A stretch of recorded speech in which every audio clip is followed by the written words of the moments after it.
Durante el debate de moción de censura a Carlos Holmes Trujillo, el representante a la Cámara David Racero expresó su preocupación por los malos índices de seguridad del último año que se han visto reflejados en el aumento de masacres y la difícil situación de líderes sociales y derechos humanos en el país. Pretendiendo hacer trizas la paz, el gobierno del señor Iván Duque está haciendo trizas la seguridad. Esta moción de censura al responsable político de la cartera de Seguridad y Defensa del Gobierno Nacional de la República de Colombia, el señor Carlos Holmes Trujillo, es en el fondo un debate que se ha venido estructurando a partir del clamor ciudadano, del clamor popular, de los ciudadanos que habitan tanto en las ciudades como en las regiones y en los campos. Aquellos ciudadanos que sentimos miedo, que nos sentimos más inseguros y lo peor de todo, que no sentimos la certeza de poder llegar a la institucionalidad que debe velar por nuestros derechos y garantías porque tenemos miedo de ella. Este debate de moción de censura, si bien recae sobre un ministro en particular, sobre una persona en particular, sí es una rendición de cuentas de la política de seguridad del gobierno Duque.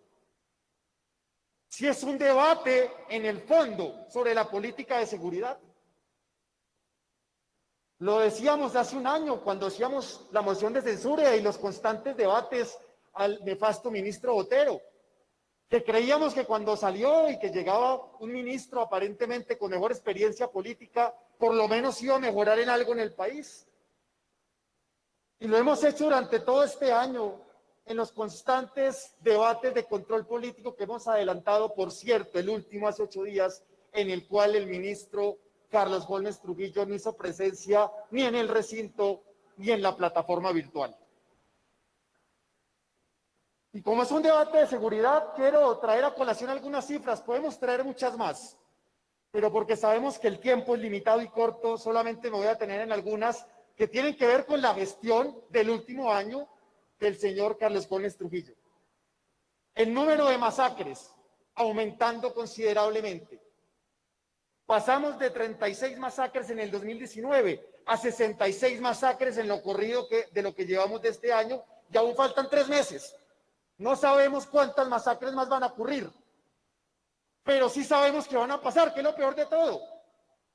Hacia allá hemos llegado. Los colombianos prendemos las noticias esperando cuál noticia nueva va a salir sobre alguna masacre en alguna región del país.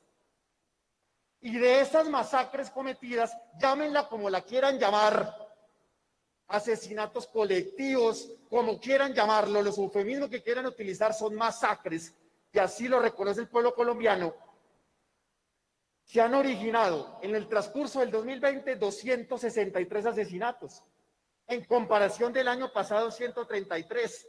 ¿Quieren argumentos, colegas? Aquí están los argumentos. Si el indicador del aumento de las masacres no es suficiente para hacerle una moción al ministro Carlos Holmes Trujillo, entonces, ¿qué requieren? Pero seguimos con las cifras. Las GAO, los grupos armados organizados, en aumento acelerado, exponencial. No han pasado ya una semana de habernos levantado y haber visto una estrategia simultánea de las autodefensas gaitanistas de Colombia, que en una ola masiva grafitearon, amedrentaron, intimidaron en el mismo día, a la misma hora, planificada, rayaron 62 municipios de 10 departamentos, municipios algunos en los cuales no se sentía o no se reconocía tipo de presencia como esta, como en el Tolima o como en el Caldas. Gravísimo. Es decir, no solamente las zonas de conflicto, las zonas más delicadas donde había presencia y que sabíamos que la salida de las FARC iba a generar turbulencias y reacomodamiento de fuerzas y tal vez la llegada de nuevos grupos para ocupar esos espacios, no solamente en esos lugares se ha incrementado la violencia, sino que ahora en otros lugares, en otros municipios donde antes no se tenía presencia de grupos ilegales armados, ahora sí hacen presencia. Si esas no son razones suficientes para hacerle una moción al ministro Carlos Holmes Trujillo, entonces, ¿qué más se requiere? Si él es el responsable político para que estos indicadores suban y bajen, y si esto está ocurriendo, él tiene que expresarse ante el país y dar la justificación, y como no la ha dado en un año, solicitamos en este espacio que renuncie, que salga, o que el gobierno o que el presidente Duque por su propia cuenta le pida la renuncia. Pero las disidencias de las FARC pasaron de 56 municipios a 103 en lo corrido de lo que llevamos. Y del ELN pasó a operar en 99 y ahora están 160 municipios. ¿Cómo nos explica eso, ministro? Sí, ya sabemos, ellos son los delincuentes, son los bandidos, son los terroristas, pero para eso ustedes están en el gobierno. Para eso ustedes están en el gobierno y se hicieron elegir con esa bandera, justamente para que esto no pasara. Y no solamente no le han puesto tate quieto, no solamente han frenado el aumento de los grupos armados ilegales, sino que no hay un plan para corregirlo. Ya vamos en la mitad del gobierno, señor Duque. Es que este no es un debate de los primeros 6 meses.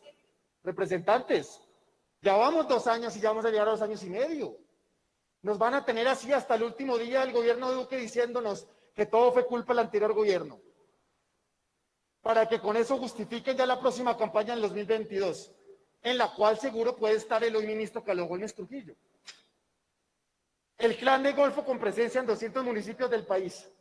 Y estamos hablando de datos actuales. Hace una semana vimos la estrategia simultánea de las autodefensas gaitanistas de Colombia para amedrentar al pueblo colombiano. Así nos registran los medios internacionales. La BBC Mundo, masacre en Samaniego, matanza de jóvenes. Son los titulares por doquier a nivel nacional e internacional. Violación de derechos humanos del 1 de enero del 2020 a junio 30 del 2020. En total, 681 casos registrados de violencia de derechos humanos. Pero miren este dato tan preocupante. De todo ese total, al que le recae el mayor número es a la policía con 296 por encima de lo que llamamos paramilitares, también llámenlo como los quieran llamar. 223. O sea, estamos contabilizando con cifras del CINEP. Por supuesto, una autoridad, una institución completamente competente de registro de derechos humanos y violación de derechos humanos, nos trae esta cifra tan dolorosa. La policía, nuestra fuerza pública, de la cual necesitamos para construir la paz nacional y la paz urbana. De esa fuerza pública estamos hablando, comete más delitos, más violaciones de derechos humanos que los mismos grupos armados ilegales. ¿Cómo es posible? ¿Y eso a qué ha llevado? Nada más y nada menos que en el caso de Bogotá, 75% de la población no confía en la policía, y ya le hemos tocado en otros momentos. 75% de la gente no cree en la policía, se siente insegura. Y déjenme decirle, colegas, los colombianos pueden sentirse descontentos con muchas instituciones del Estado, como por ejemplo esta, la del Congreso. Los peores indicadores de confianza, de seguridad, de garantía, de representatividad la tiene el Congreso, y con justa razón. Con justa razón. Congresistas que siguen gobernando es en función de lo que les da el gobierno y no en función de las mayorías de los intereses de este país. Pero una institución que no se puede dar el lujo de que la gente no confíe en ellos es la fuerza pública. Cuando 1 de cada 4 bogotanos dice, cuando 4 de cada 5 bogotanos dice que no confía en la fuerza pública, ¿a quién va a acudir para combatir al delincuente? ¿A quién va a acudir para resolver los conflictos? Por eso hoy los colombianos y colombianas nos sentimos más inseguros. Y es por la orientación política del ministro. Es por la orientación política. Por pretender hacer trizas la paz, están volviendo trizas la seguridad de Colombia. Esa es la conclusión. Colegas, si estos datos no son suficientes, díganme cuáles más datos quieren. ¿Cuántas más noticias en los periódicos quieren que salgan de masacres y de asesinatos? ¿Cuántos más? ¿Cuántos más? para pedirle al gobierno nacional que es momento de reestructurar la política de seguridad. Porque salimos de Botero y nos llegó Carlos Holmes Trujillo. Y él podrá continuar o podrá salir. Pero si llega otro ministro a continuar la misma política, de nada sirve. Por eso esta moción de censura no es simple una moción de censura contra un ministro candidato como él mismo se autodefinió, sino que lo que estamos expresando aquí es el clamor ciudadano de la revisión de la seguridad. Aquí un colega de la costa caribe nos expresaba hace unas cuantas sesiones cómo la propia policía maltrató a sus hijos, porque están desbordados por la política del enemigo interno, por esa política nefasta de creer que todos los contradictores políticos del gobierno de turno son terroristas y son delincuentes y son bandidos y son vagos que no quieren hacer nada más sino joder y joder, porque así los he escuchado hablar. Esa política nefasta de seguridad, de violentar la democracia y creer que aquel que piensa diferente es un objetivo militar. Y el segundo argumento, si consideran que tal vez la seguridad no es suficiente, solicitamos la salida del ministro Carlos Holmes Trujillo porque está poniendo en riesgo la institucionalidad de este país, la institucionalidad de la fuerza pública, pero también la institucionalidad que representa los principios y los valores más profundos de lo que son las repúblicas modernas. Sus actitudes, sus decisiones colocan en riesgo, en incertidumbre, la separación de poderes. Una cosa es que no se presenta aquí en el Congreso, que aquí hay algunos congresistas dignos que sí levantamos la voz y que no nos parece, no porque nos irrespete a nosotros como personas, sino la institucionalidad del Congreso es la que se irrespeta. Cuando el gobierno es tan despectivo con el Congreso, cuando los funcionarios del gobierno no respetan al Congreso, ponen en duda justamente la separación de poderes, cuando no se presentan, cuando no se conectan virtualmente, cuando no dan la cara presencialmente, ponen en duda la separación de poderes, porque en el fondo están diciendo, ¿yo para qué voy allá? No me interesa. Y allá tengo algunos congresistas que van a salir a defenderme. Una defensa completamente acrítica, diríamos algunos, pero peor aún, pone en duda ahora la institucionalidad justamente de las Cortes. El país vio, ministro Carlos Holmes Trujillo, el país vio cómo usted le quiso hacer una jugadita de la manera más tramposa a la Corte Suprema de Justicia. El no acatar el fallo a cabalidad que le exigía al gobierno nacional y a usted, porque usted es la cabeza del sector defensa, como ministro, usted tenía que haber salido a dar las disculpas correspondientes, el perdón institucional correspondiente a la familia de Dylan Cruz, y no lo dio. La familia de Dylan Cruz se sintió revictimizada. Al otro día la hermana sacó un comunicado diciendo que se sentía dolida y respetada por la jugadita, por lo tramposo que fue usted, porque eso es una trampa. Y Colombia lo vio, no nos echemos mentiras. Esa salida suya diciendo que es que las disculpas usted ya la había dado 15 días antes y que esa disculpa era una disculpa para todos los casos. ¿Cómo es eso? ¿Cómo es eso? Judicialmente usted ya tendrá que asumir las consecuencias porque la misma Corte ya le está pidiendo cuentas. Desde mi punto de vista, eso que usted cometió fue un fraude de resolución judicial. Y ya lo determinarán los jueces, si realmente usted cumplió con la sentencia o si cometió desacato. Pero políticamente sí lo vamos a sacar al debate, y políticamente es que Colombia entera no quedó satisfecha con esa disculpa. Que se notó la sevicia, es que se notó lo tramposo, lo tramposo. Y yo sé que esa es la política que se acostumbra en este país, y yo sé que esa es la política que se acostumbra desde su grupo político, las jugaditas en el Senado, las jugaditas desde el gobierno. Pero lo que se está colocando en duda es la separación de poderes, y yo llamo a los demócratas. Demócratas, esto no es un debate de la oposición, amigos y amigas. Esto es un debate respecto a la institucionalidad. Si no les gusta la ley, guárdelo en su foro interno. Si no les gusta la sentencia, golpéese contra la pared. Pero usted tiene que acatarlo, tiene que cumplirlo. Ese es un consenso social que no podemos irrespetar. ¿Qué mensaje le da este gobierno cada vez que entra a pelear con las Cortes, cada vez que entra a debatir las sentencias de las Cortes, cada vez que entra a enjuiciar a los magistrados o a los jueces? ¿Cuál es el ejemplo del ciudadano de a pie? Ah, no, si el ministro no lo respeta, ¿yo por qué tengo que respetarlo? Ustedes deberían dar ejemplo y lo que están dando es vergüenza. Yo sé muy bien que esa es la política de la trampa y la política de la jugadita. Esa es la política de la cual el país está cansado y agotado. Esa es la política de la cual la mayoría de los colombianos queremos dejar atrás. Esa es la política que los colombianos queremos ver simplemente en un periódico de ayer, como decía la canción. Y termino con esto, señor presidente. Hoy, los que todavía mandan quieren convencer a los colombianos de que no es posible gobernar de otra manera. Piden a la gente a que se resignen a vivir una vida llena de desesperanza. Pretenden normalizar la indecencia y el cinismo y siguen creyendo que los colombianos no somos mejores a los políticos tradicionales. Esa es la política que está en el ocaso.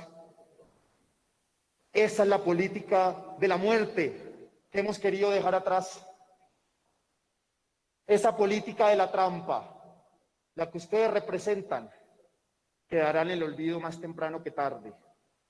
Porque en este país, de los jóvenes luchadores, de los esperanzadores, de los líderes sociales, tienen que saberlo muy bien, que esas muertes no son en vano, que esa sangre derramada no es en vano, que ese llanto de las madres no es en vano, que cada golpe, que cada tortura no es en vano, porque no estamos viviendo una época de cambios, estamos viviendo un cambio de época que empezó hace un par de años, y que este debate, esta moción de censura es el preludio justamente de lo que va a desembocarse políticamente en 2 años. Es el debate. Yo sé que esto puede incomodar, porque algunos congresistas nos hicimos elegir para venir aquí a decir la verdad, porque algunos congresistas nos hicimos elegir para venir acá a hablar a nombre de la gente más necesitada, para hablar a nombre de las regiones olvidadas, para hablar a nombre justamente de aquellos que asesinan, para hablar a nombre, con todo el respeto ante ellos y ante ellas, con los cuales hemos interlocutado y hemos trabajado y hemos estado codo a codo en las calles. Es a nombre de ellos que hacemos este debate. Y yo simplemente recapitulo, presidente, porque las intervenciones fueron a lo largo de la intervención, sería imposible volverlo a repetir. Simplemente quiero terminar con lo siguiente, y es 2 razones fundamentales por la cual solicitamos la moción de censura y por la cual solicitamos al pleno de esta plenaria que respalden a los citantes, a los que firmamos, con los argumentos correspondientes. El argumento de una seguridad en caos. Están las cifras. Y yo sé que el ministro va a traer aquí algunas cifras y las vamos a cotejar. Y miremos de dónde salen las cifras y miremos los tiempos de esas cifras y miremos las instituciones que arrojan ese tipo de cifras. Pero lo que sí es cierto en ese debate numérico, en ese debate de indicadores, es que yo sé muy bien, congresistas, que ustedes están pensando lo que yo pienso, que ustedes están sintiendo lo que yo siento, que a ustedes les llegan los mensajes como me llegan a mí, de que justamente en este momento en el país no hay seguridad, que está en riesgo la seguridad del país, que está en riesgo la vida, que nos sentimos inseguros y con miedo y con desesperanza, que es lo peor. Nos han pretendido robar todo, que hasta la esperanza nos la quieren robar, colombianos. Y el segundo argumento, el argumento del respeto institucional. Es que no es posible, ministro, se lo digo mirándole a los ojos, no es posible que si respeta las Cortes, ministro. Esto se llama ser cínico, cinismo absoluto. Cinismo, el pretender hacer jugaditas para no acatar los fallos a cabalidad de la Corte. Y ojalá cuando se pare acá o desde allá nos explique, porque es que la misma Corte le está pidiendo cuentas. Y está en riesgo la institucionalidad, y llamo a los del partido de la U y a los del Partido Liberal, congresistas libres, independientes, con conciencia. Se tiene que hacer respetar las instituciones. Se tiene que hacer respetar la separación de poderes. La autocracia en la que van dando este gobierno es completamente peligrosa. Completamente peligrosa. Y el último mensaje, presidente, termino. Si es el mensaje para los que nos ven, a los colombianos y colombianas. Estas muertes no son en vano. Tengan la certeza que estas muertes, las persecuciones a nuestros líderes de la Colombia humana, a los líderes ambientalistas, a los estudiantes, a los jóvenes, a las madres que tienen miedo cuando sus hijos salen a protestar dignamente. Esto no es en vano. Esto no es en vano. Y este es el preludio del desenlace. Sonido, los 3 minutos adicionales del doctor Racero, por favor. Porque esto es expresión de un cambio, del cambio que está pasando en nuestro país. Un cambio que es imparable, que no tiene reversa. Que ese dolor y ese sufrimiento se ha transformado en esperanza, porque no hay que quedarnos con esa rabia y ese dolor y transformarla en acción colectiva, porque esta disputa es política y estas mociones de censura, debates de control político, estamos sembrando lo que va a ser la cosecha de un nuevo país que vamos a empezar a construir desde el 2022.